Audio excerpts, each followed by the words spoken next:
Okay, for simple summary this week, I want to talk about Abraham Lincoln. I'm going to try to keep it short. We'll see if I can do it. That would be the first time, right? Um, so, Lincoln's assassination. This is kind of the last act of the Civil War. For 4 years, he held the country together almost single-handedly. Any number of times during the early part of the war, when the Union suffered defeat after defeat on the battlefield and the political situation deteriorated, a lesser person would have thrown in the towel and the North would have lost the Civil War and the United States would have split in two. And there aren't terribly many people who think that that would have been a good thing. I'm sure there are some. And the war was a strain on him. And if you look at a picture of him in 1860 and a picture of him 5 years later, it doesn't look like 5 years. It looks like 30. He looked worn out. He would pass back and forth between the White House and the telegraph office by the War Department nearby multiple times a day looking for information from the front, from the battlefields. He sent out orders all day. He sent out instructions. He kind of managed the war. He literally went to the Library of Congress and checked out books on warfare because he had to be commander-in-chief. And he was always pushing his generals to attack. The North had the advantage, right? They had more people, they had more money, they had more supplies. And so Lincoln wanted the war to be prosecuted vigorously so that the war would end more quickly and to save lives. And he didn't find generals in the first few years of the war who did that, were very good. It wasn't until he found Grant that he found somebody who would really, maximize the Union's advantages. So he suffered through the war, and his moods suffered. He may have been an undiagnosed person with depression. That was, medical science and psychiatry and mental health not really existing in any real way in 1863. And so he struggled with depression through his life. And it was a very difficult time. And his one reprieve from all of this, ironically, was to go to the theater. There were no movies then. There was no television. There's no internet. There's nothing, right? So he would go to the theater. He would go to Grover's Theater in Washington, or he would go to Ford's Theater. And that was his escape. That was the way he could get away from the war for a few hours. So Lee surrenders to Grant at Appomattox Courthouse in April. I think it was April 9th, but again, I'm not going to ask you for the exact date. 1865. And a few days later, it's Good Friday, April 14th. And Lincoln's mood over the previous few days had begun to improve. He was never like a grouch, but the strain of the war was beginning to lift. And he took a ride in the country that afternoon, carriage ride with his wife, who said, "You startle me by how cheerful you are." And he said, "And well, I may be so, Mary. I consider today the day the war has ended." I'm slightly paraphrasing, but I'm trying to recreate it a little bit. The pressure was kind of off. I mean, it was going to be a long and difficult Reconstruction period, but he knew now that the United States would survive, that the Union would remain together. And that night he was scheduled to go to the theater.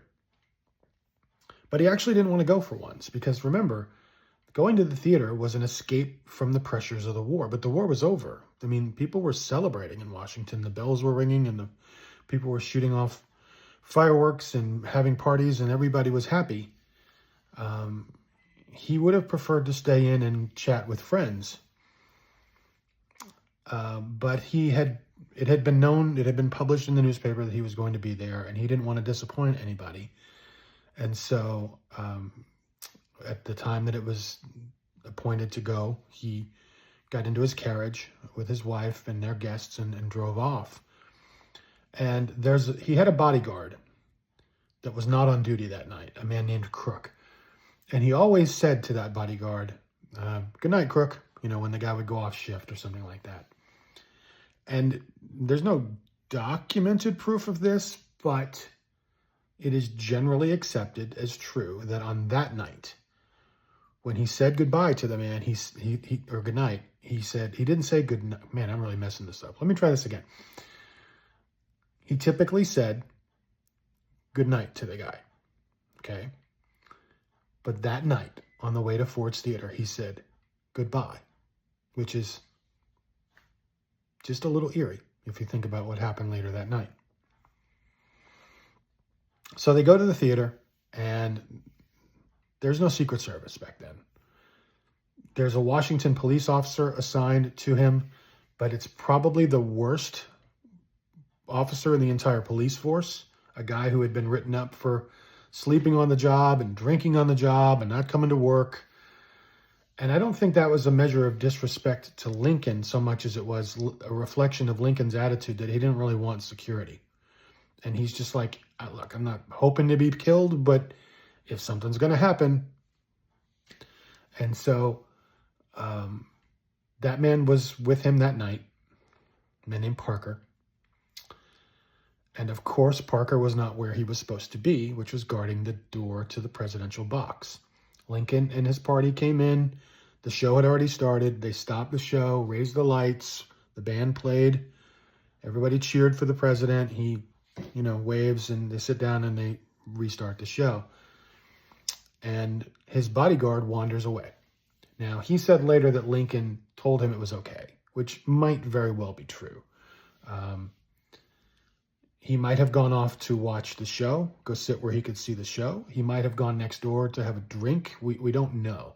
But the point is, he wasn't there when a man approached the doorway to the box. And that person's name is John Wilkes Booth. Now, I don't want to oversell this. There's no such thing as a movie star in 1865. But he was a celebrity. He was an actor. He had performed in that theater. He was someone who was well known. He came from a well-known acting family. So it's too much to say George Clooney, I don't know, Brad Pitt, somebody like that. Not a super famous person, but a well-known enough person that nobody really thought anything of it when he went to the doorway. Nobody jumped up, hey, what are you doing? He's just an actor. But what he was there to do was kill the president. He was a Southern sympathizer. He was a white supremacist. He hated Lincoln. He had planned to kidnap him and hold him for ransom, but the war was over, so there wasn't much point to that. This was, by the way, a conspiracy, and it's not me saying that. It's not some random internet thing. It's a fact. There were other people. That same night, one of his co-conspirators tried to murder the Secretary of State by stabbing him. He was unsuccessful. Another one was supposed to go kill the vice president. And that guy chickened out. But Booth did not chicken out. And he snuck into the box, the presidential box, and he withdrew a single shot Derringer, and he fired it into the back of Lincoln's head and leapt from the stage. He's an actor, right? He's going to be dramatic. Leapt to the stage, rather, from the box, brandished a dagger in the air and said, Sic semper tyrannis, which is Latin, this is what happens to tyrants, essentially. Ran off the stage and disappeared into the night and wasn't caught for a month. Lincoln died the next morning across the street. They couldn't take him back to the White House. He wouldn't survive. His pulse was too weak. Obviously, he was unconscious with a bullet lodged in his head. They knew he couldn't live. And so he died the next morning. And the end result of that, apart from the tragedy of it and the mourning, no president had ever been assassinated before, is that it took him away from the country at a time in which it probably needed him more than ever, because Reconstruction was going to be harder than the war. He was a kind person, and he was prepared to let the South back into the Union relatively easily, but he was also quite determined to make sure that the former slaves were treated well and that people of color in the South were treated fairly. He could do both. Nobody else had the ability to do that. The person who replaced him was a man named Andrew Johnson, who himself had owned slaves at one point, who was from Tennessee, who was not even a Republican. He was a Democrat who had been put on the ticket to balance things out during the war. And so even if he had wanted to, it would have been difficult for him to take Lincoln's place in any effective way. So he was too easy on the South, probably. I think that's a slightly opinionated statement, but most people agree with that. Here's a factual statement. He wasn't Abraham Lincoln. He wasn't prepared to sit in that chair like that. Also, by the way, this is a guy who had some issues. On the day he was inaugurated, March 4th, 1865, at his own inauguration, he was drunk and gave a really embarrassing speech.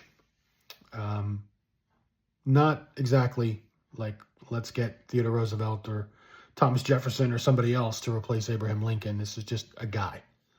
And over the next few years, the United States, putting itself back together, had this random guy instead of Abraham Lincoln. And that's the real tragedy of it. It was a shame for the South, because the people who already wanted to exact revenge on the South for the war were now extra mad at them, because the South was kind of blamed in a way for Lincoln's assassination, even though most people in the South were horrified when they heard about it.